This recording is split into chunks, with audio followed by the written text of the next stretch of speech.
Hi everyone. When Arcane released in 2021, there was a lot of talk online about how it broke the canon of the game, and how it established a second branching canon for the Runeterra universe, but I always felt that was wrong, and I wrote a script almost in defiance of that idea back in 2021. And I believe that Arcane was just too successful to ignore, and that what we'd seen in Arcane Season 1 would end up superseding the established lore that we had for many of the characters in the game. That's what I believed. I voiced those thoughts online, and I was blasted for it, but since then we have seen Riot state that they're moving towards one centralized canon for all their products, including Arcane, and we've seen changes to some of that established lore that conflicted with Arcane. Skarna's lore being perhaps the biggest and most recent one that has changed to make way for Arcane to work. We've also just had Ambessa added to the game as well, so Arcane is likely the proper canon here. This, coupled with Season 2 being just days away, led me to revisit this script I wrote all that time ago and basically make this video. So here we are, these are my thoughts on Arcane, where it sits in the timeline, and what we might be able to expect from Season 2, and what lore for what characters might still need to be updated, either in Arcane Season 2 or post-Arcane Season 2 in some other media somewhere. Let's go! So as with most things in Runeterra, Noxus seems to be at the center of everything.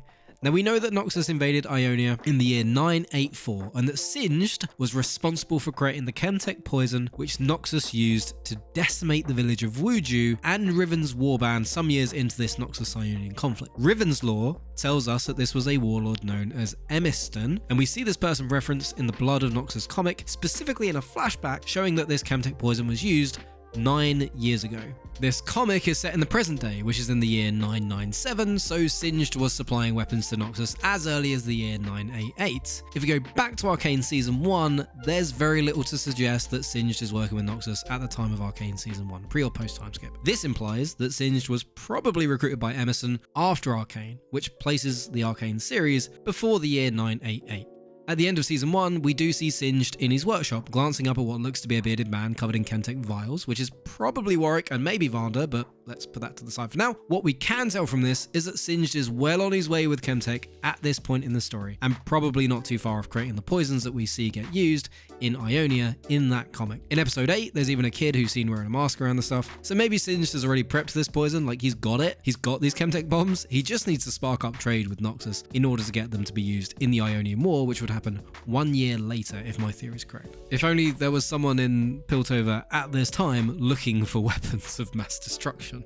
So it's safe to assume that Arcane Season 1 ends sometime before the first Noxian invasion, which was around the year 983. And just prior to the year 983, we have a bunch of noble houses conspiring together to overthrow the Emperor Borum Darkwill. And we have Jericho Swain hunting down and executing those conspirators in Noxus. And in Arcane, we're told that Ambessa had a son called Kino, who had wound up dead after crossing the wrong man back in Noxus. Now, could that be Swain? Maybe, maybe not, but it does kind of fit, especially when we look at some of the voice lines for Ambessa in League of Legends, who's kind of being set up as the perfect Noxian. There is no way she's a traitor, but maybe, just maybe, Kino was. Listen to these 3 voice lines. I did not truly know love until I held Kino in my arms for the first time. Strength deepens with sacrifice, and I have given everything. Kino, my son, you were a fool. That last one in particular is doubly interesting, because she clearly loved her son, but obviously thought he was a fool. He'd done something he wasn't meant to, and wound up dead as a result. But it lines up nicely with the time that a bunch of nobles were being slain by their own in Noxus. And it kind of makes sense too that Ambessa would be lying low in Piltover for a while if that was happening, whilst also looking for weapons to prove her loyalty to the Empire, which a certain Chemtech expert just happens to be working on in the depths of Zorn. And that's really the foundation of my theory. If we look at how this ties up with the ages of our main characters in the Arcane story, one of the writers, Amanda Overton, told us the time skip that happened between episode 3 and 4 is probably around 7 years long. If we take this timeline placement theory that I've come up with and say that Arcane ends, let's just say 1 year before Noxus invades Ionia to keep things simple, then that would mean Arcane ends in the year 983 and starts in the year 976, 7 years earlier. Before the time skip in Arcane episode 2, Jay says he is 24 years old.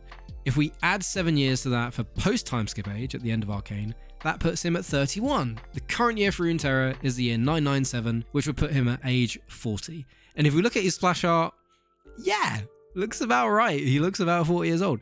Jinx, Echo, and Vi, and Kate are harder to place in terms of age because they don't state their ages in the show. But Amanda, again, also told us that they're around 15 and 11 in the first act, although she doesn't mention Caitlyn. And we're just assuming that Echo's the same age as Powder. So that kind of makes sense too. It would put Vi around 31 and Echo and Powder at around 27 in the current year.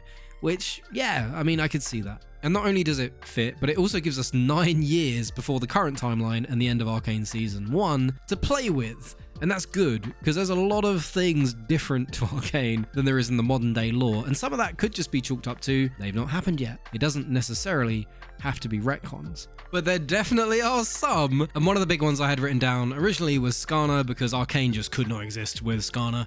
But they completely revamped Skarner. I've done a video on that. It's right here. You can go and watch that if you want to and understand the lore changes there and how that's impacted Arcane. What we do have, I think, is a lot of things that are coming down the track. So Blitzcrank, for example, was created by Victor to go and clean up a bunch of Chemtech spills in Zorn. And Stanwyck Piddly ended up taking the credit for Blitzcrank as an invention. But Stanwyck Piddly is dead in Arcane, so that's just can't happen. What I hope happens in Season 2 is that Victor does still create Blitzcrank and we get to see him in Season 2, but somehow Jace gets the credit. I'd like to see that because that would fuel some of the drama I think that we're going to get between those two characters. Speaking of Victor, Victor gets kicked out of the Academy in the original lore, but in Arcane right now, Jace is like in charge of it, so the only person that can kick him out is Jace. So I guess Jace is going to see that Victor's been up to some shady shit and kick him out as a result of like misusing Hextech or something like that. We also have Camille in House Pharos. She has a Hextech heart in the original lore, but Hextech was just invented on Arcane, so what's going on with her heart? They did name drop House Pharos in Arcane Season 1, so they're definitely thinking about that. I don't even want to talk about Heimerdinger, man. Heimerdinger's lore has been all over the place, like even before Arcane. He was in a comic where he was running a shop with Ziggs, and he was pretending to be a human because Yordles were being prosecuted or something. It's just weird. And then like in the modern day, he's like a mad Hextech lover, but in Arcane, he hates Hextech, and it's just weird. His character's all over the place. So I think what we need to assume is that what we're seeing in Arcane for Heimerdinger is the Heimerdinger lore. And it will supersede everything else, and they now have 9 years between the end of Arcane Season 1 and modern day to turn him into this like nutjob crazy Hextech inventor, which he just isn't right now.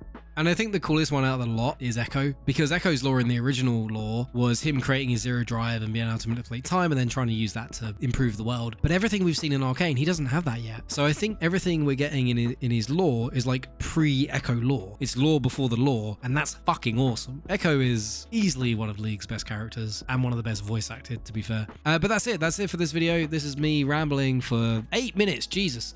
So thank you and goodbye.